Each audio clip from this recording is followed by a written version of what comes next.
Publicity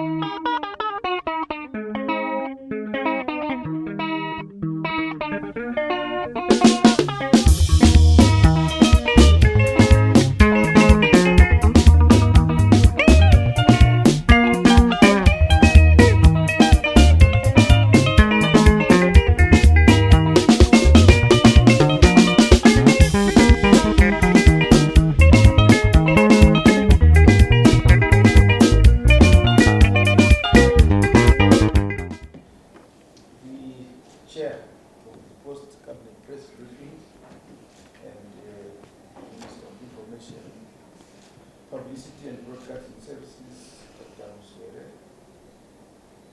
Minister Masuka, senior government officials, colleagues from the press, to lead us in this discussion. I would want to invite our chair, the Minister of Information, Publicity and Broadcasting Services, to make this presentation. Over to you, Minister. Thank you, Chief Secretary. Thank you, members of the Fourth Estate, for coming to attend to the fifth post-cabinet press briefing session. Following the presentation of the 2023 performance evaluation results at today's cabinet sitting, cabinet considered and approved the outcomes as presented by the independent consultants Best Practices Private Limited. The professionally conducted performance evaluation covers the following: 21 ministries, departments and agencies, 10 provincial ministers and provincial affairs and devolution, 112 state-owned enterprises, 8 independent commissions, and 92 local authorities.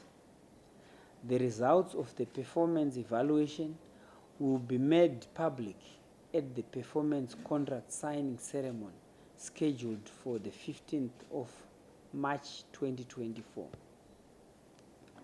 Cabinet approved and considered the consolidated report on the implementation of the 100-day cycle priority projects for the year 2023, which were presented by the Minister of State for Presidential Affairs in the Office of the President and Cabinet, Honorable Lovemore Matuke. The nation is advised that a total of 493 projects were implemented under the 100-day cycle priority projects for the year 2023. The priority projects were selected on the basis of alignment to Vision 2030.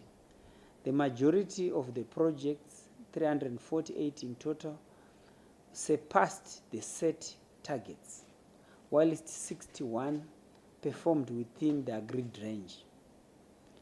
Among the key achievements which cut across the 14 National Development Strategy thematic areas are the following: the construction of the Baobab juice plant at Harare Teachers College in Manicaland Province, the establishment of the biodiesel production plant in Mtoko, Mashonaland East Province, the upgrading of 30 schools through construction of new classroom blocks and ablution facilities, the drilling of boreholes and solarization, the establishment of 12 boarding schools and registration of 40 satellite schools, the decentralization of e-passport services to Manicaland, Masvingo, and Mashonaland Central Provinces, the construction of magistrates' courts at Epworth and Lupane, as well as Mtawatawa,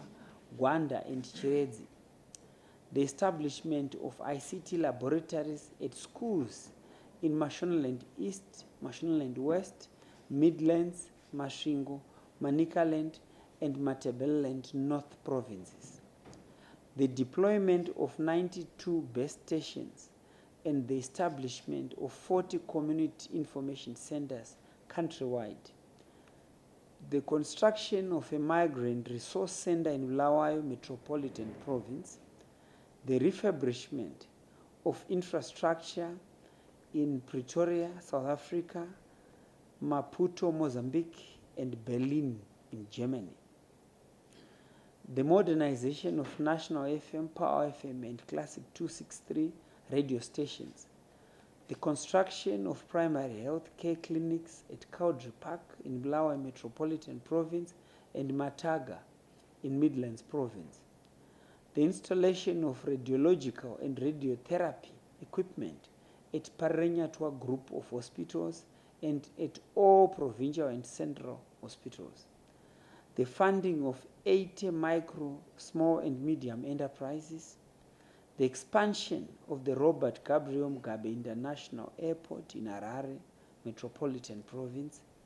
The rehabilitation of 70.4 kilometers of the Harare Bout Bridge Road with now a cumulative of 470 kilometers.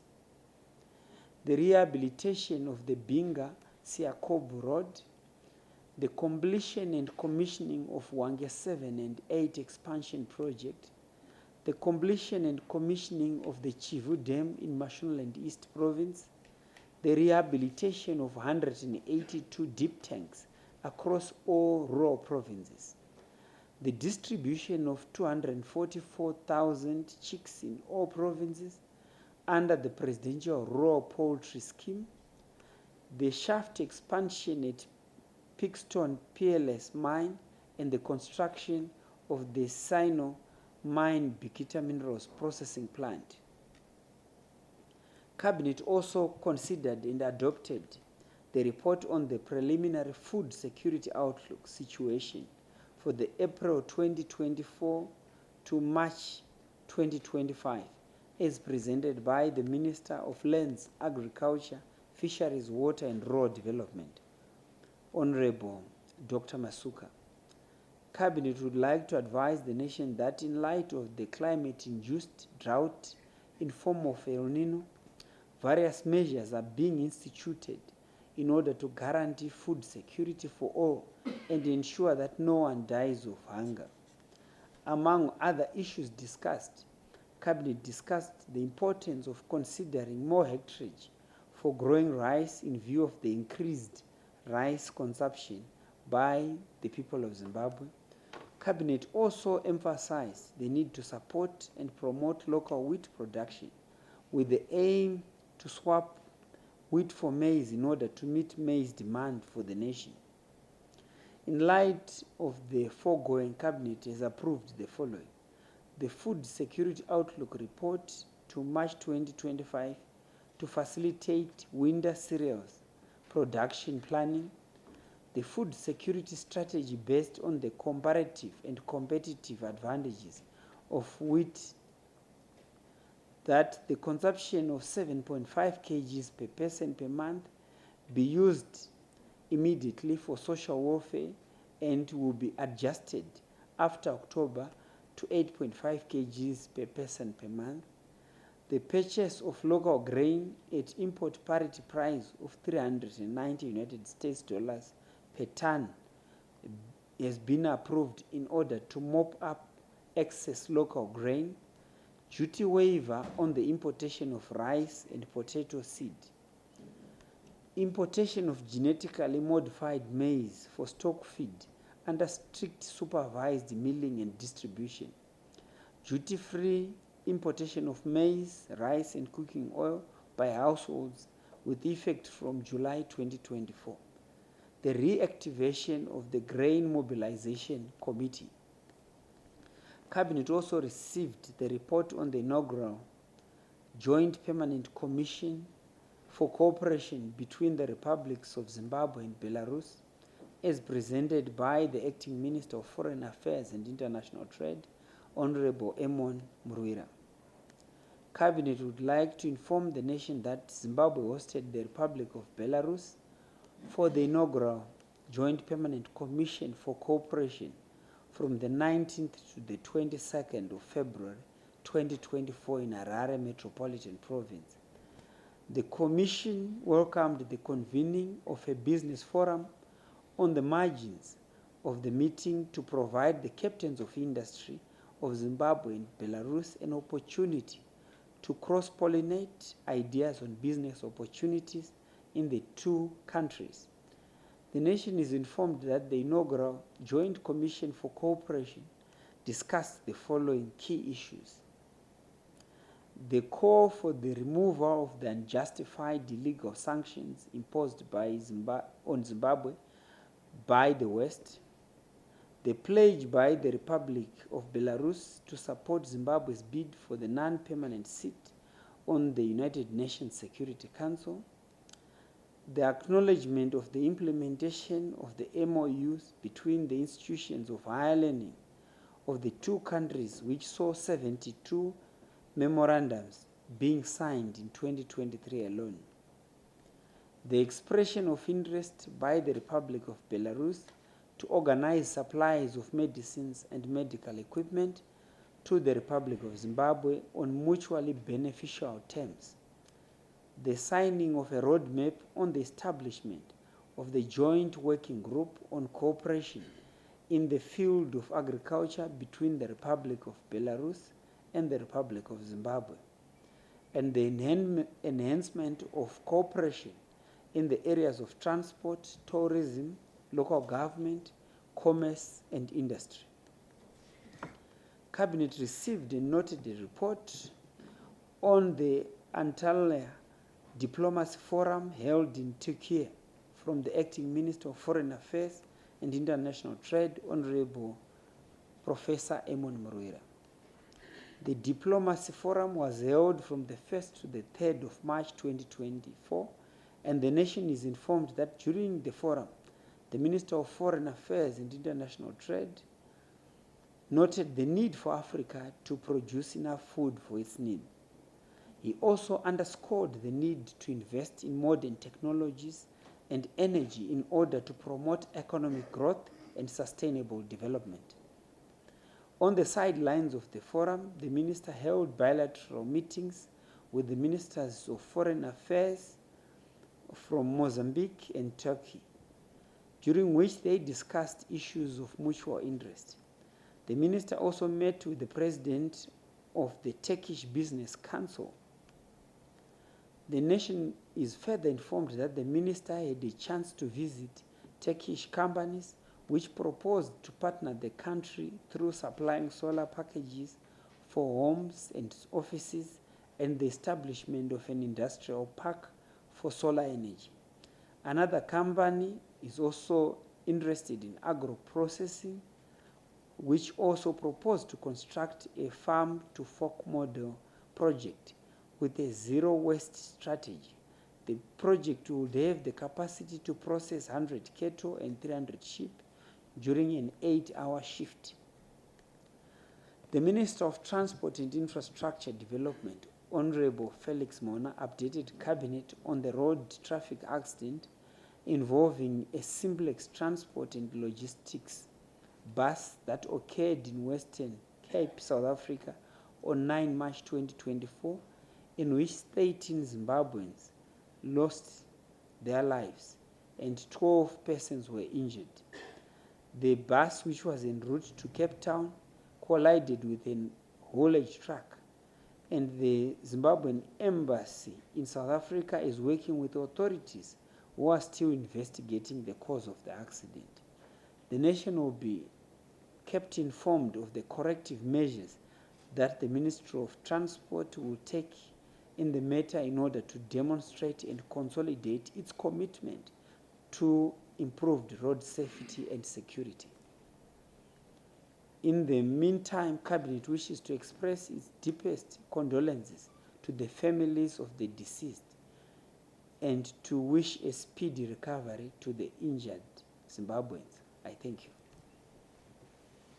Thank you very much, Honorable Minister and Chairperson of this session, for your presentation. We will now move to the first round of 3 questions.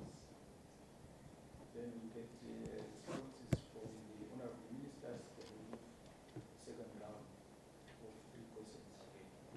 Over to you, colleagues. questions have been referred to my colleague Minister, Honorable Dr. Masuka. The first one is from Rivimbo Newsbox, that she wants to have access to the preliminary food outlook security report. The second one concerns that how best can we inspire farmers and empower them in order to support grain mobilization. The third question is from Owen from ZBC about the situation regarding the payment to farmers. And the fourth question is about the prices that you have set. Does it relate to GMB only? And the fifth question is coming from Costa, a freelance journalist, about the duty waiver. That is it only households, private individuals who are allowed? What about the private sector? These are the questions. Honorable Dr. Masuka, over to you. Thank you, Chair, and I thank the three journalists for the questions. The Food Security Outlook report is the highlights have been presented. The main document was for the consumption of Cabinet. If there are any specific aspects that you would like, perhaps let me know so we can highlight the issues. But basically, what the Food Security Outlook is maybe 3-4 components. The first is that what we have in stock at GMB and what is held in stock in farmers' granaries, in communal and farming areas, and what is held in stock by the private sector, millers and others, contractors, off-takers. Then the second component is what we are likely to produce in this El Nino ravaged year. The third component is what we are likely to produce in winter. So if we looked at those components, the three are internal. Then the fourth one is what we are likely to import. So that makes, those are the components of the food security outlook, April 2024 to March 2025. And this is what we deliberated on. And we said that private sector must continue to import. And they will continue to import maize for human consumption. And we also said that if they wished to import genetically modified maize, they can do so. But that must be under strict supervision for importation, milling, and distribution, and destined for stock feed. And we said that our food security ought also to be premised on consideration of wheat as a cereal crop, either for consumption, direct consumption by people, as bread or as mealie meal, or for a swap arrangement. And when we looked at these components, we felt comfortable as cabinet that Zimbabwe will be able to meet the food security requirements for the nation to March 2023. And a comprehensive winter cereals plan will be produced as a result of the acceptance by cabinet, government, that we must use our comparative advantage and our competitive advantage this winter to produce as much wheat as is humanly possible. Then the other one, I think, is a bit offside in that when the Parliamentary Portfolio Committee visited and made certain observations, now the minister has to explain on behalf of the Parliamentary Committee's observations. Perhaps it's not entirely fair for me to do so. I have not seen their report, except to say that government is committed to paying farmers as timeously as is possible, dependent on the resources. Why we have structured liberalization of the market is so that the off-takers can pay whatever they've contracted directly.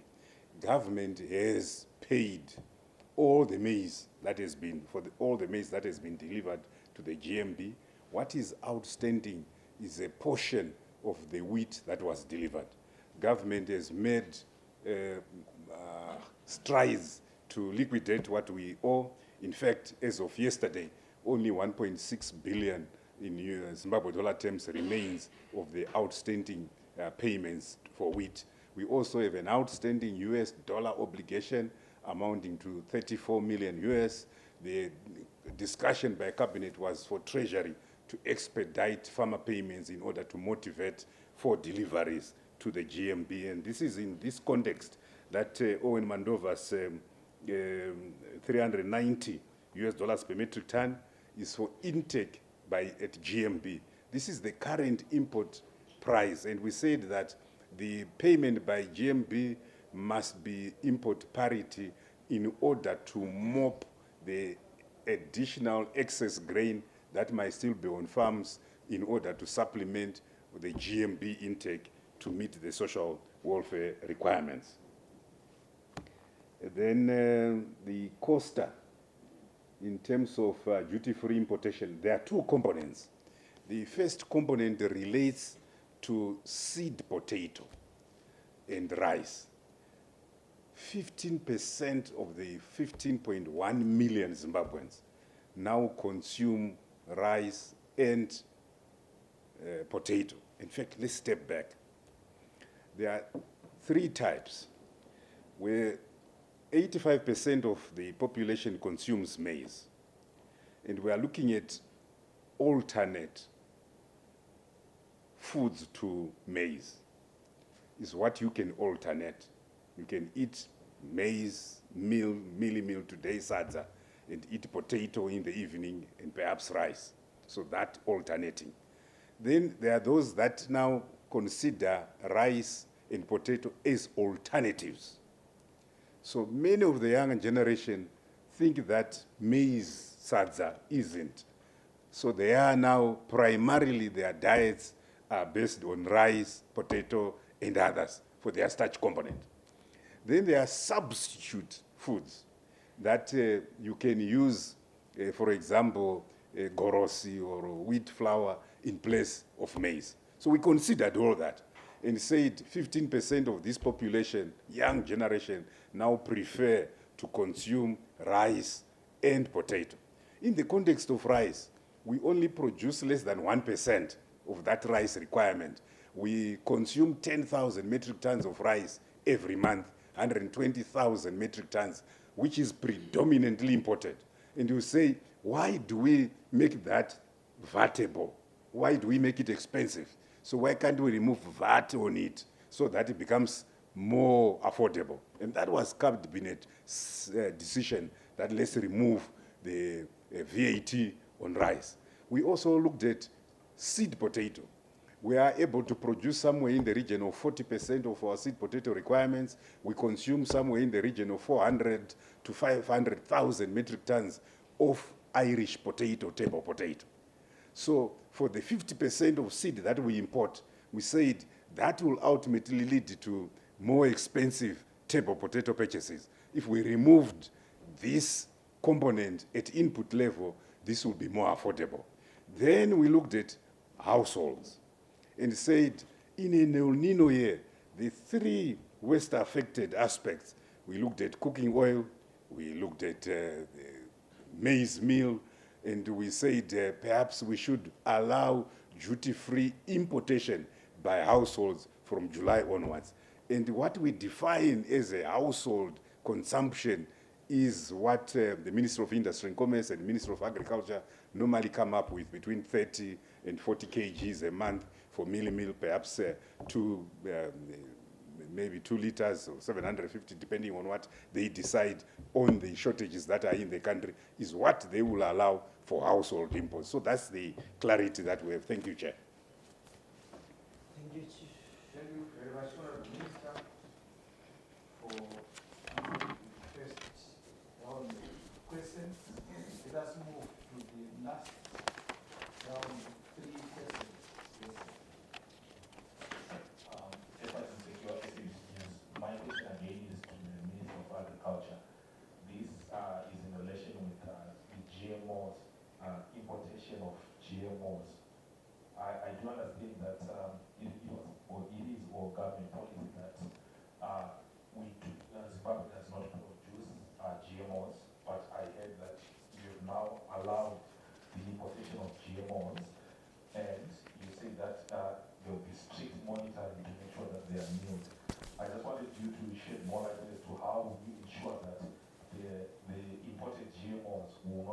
their way into the production cycle.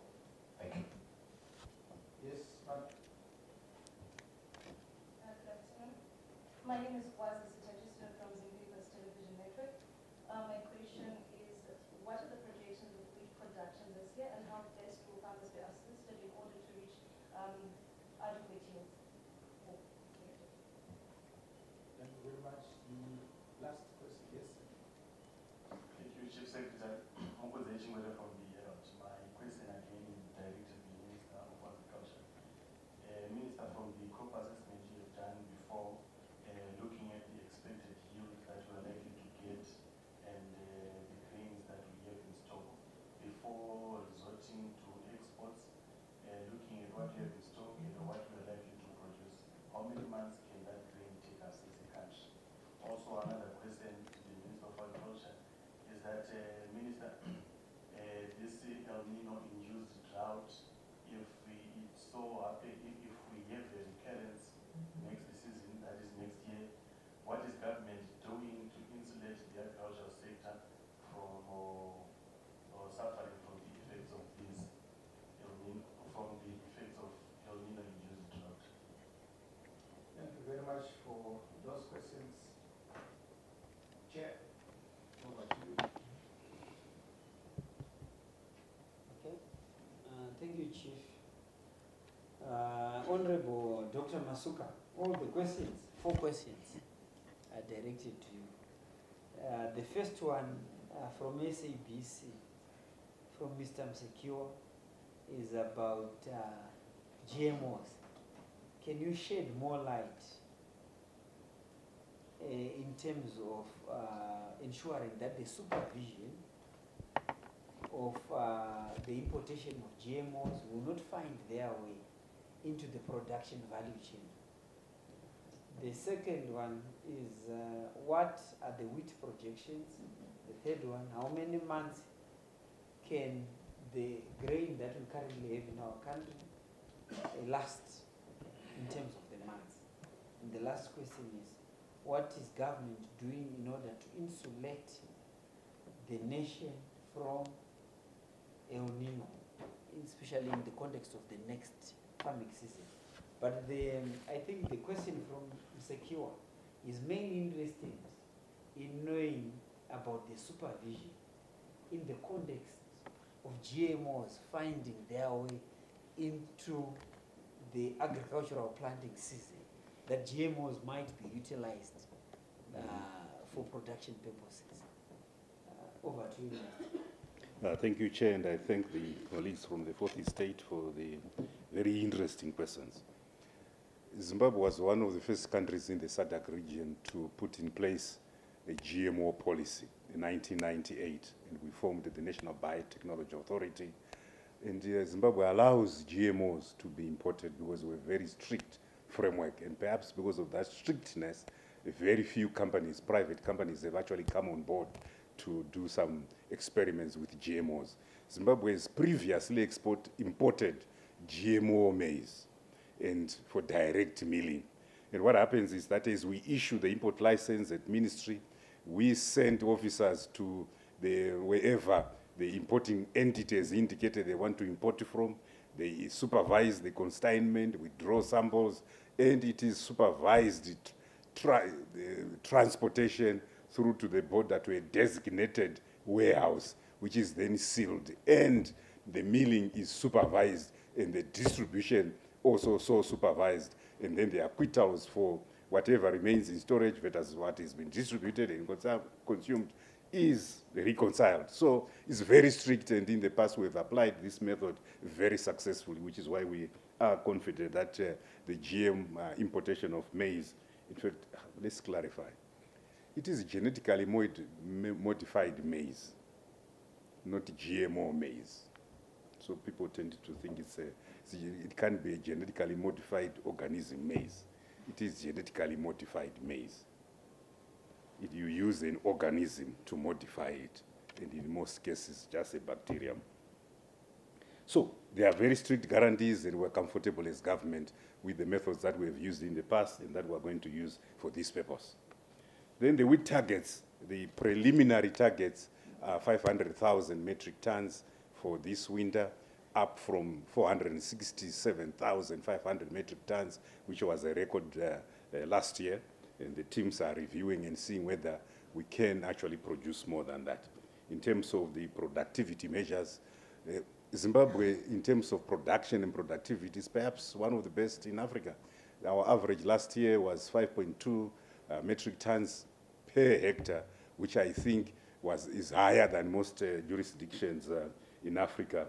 So we can do more if we avail the inputs timelessly, if we ring fence electricity supply, and also I think if water is made available. And we have assessed the state of the dams, 84% full, so we have adequate water to irrigate the 137,000 hectares that we have identified for this winter. The crop assessment, you wanted to say imports, and then how many months would this last? Well, depends on the import scenarios. I put in 4 scenarios that the cereals balance sheet is made up of what farmers produced last year and is in stock, what is in GMP, what is held by the private sector. It is also determined by the harvest. We know that it is going to be a poor harvest. And the second round of crops, livestock, and fisheries assessment will be conducted from next Monday, and the results will be out by the end of this month. It is also dependent on how much we are able to do for winter, and our plan is to do 500,000 metric tons of wheat, and we still have to determine the quantum of maize and sorghum that we are going to do. That then will inform how many months' supply that we are going to get. But as of now, we believe that if we put all these things in place, by March 2025, we will have a very substantial surplus. So we don't envisage any month in the 12-month cycle that we will have a deficit because of this watertight planning.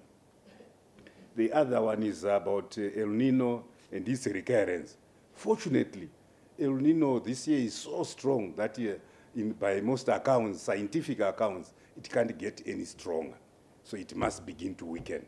And we have seen signs of weakening, and weakening very fast. In fact, the early models are predicting that we'll have an early season, summer season in 2024, and that models are beginning to predict that we will be no more rainfall to almost a La Nina season, which means some very good rainfall season. But that having said, we must continue to consolidate the climate proofing agenda. At household level, we must continue to emphasize the successful intensive conservation agriculture method from Vudza Intwasa.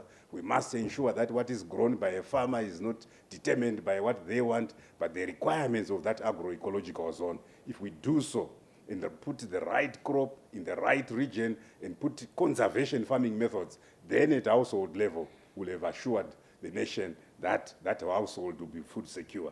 Then at national level, we must accelerate dam construction. We must ensure that we accelerate irrigation rehabilitation, and we must equally ensure that we accelerate irrigation expansion. We are targeting 350,000 hectares of summer irrigation. That will give us the minimum of 1.8 million metric tons for human consumption. This season, we have somewhere in the region of about 80,000 hectares available for irrigation for maize, which means that we still have a very large deficit. And in the next 2 months or so, government will organize an international conference to accelerate investments in irrigation development. And we think on this path, we will be able to get the 350,000 hectares in the not too distant future and assure this nation of perennial food security, whether it rains or not. Thank you, Chair. Thank you very much, Honorable Minister, for responding to those questions. Honorable Minister, we've come to the end of today's session. Thank you very much, colleagues from the press for attending. We'll meet again next week for the 6th post cabinet briefing for 2023.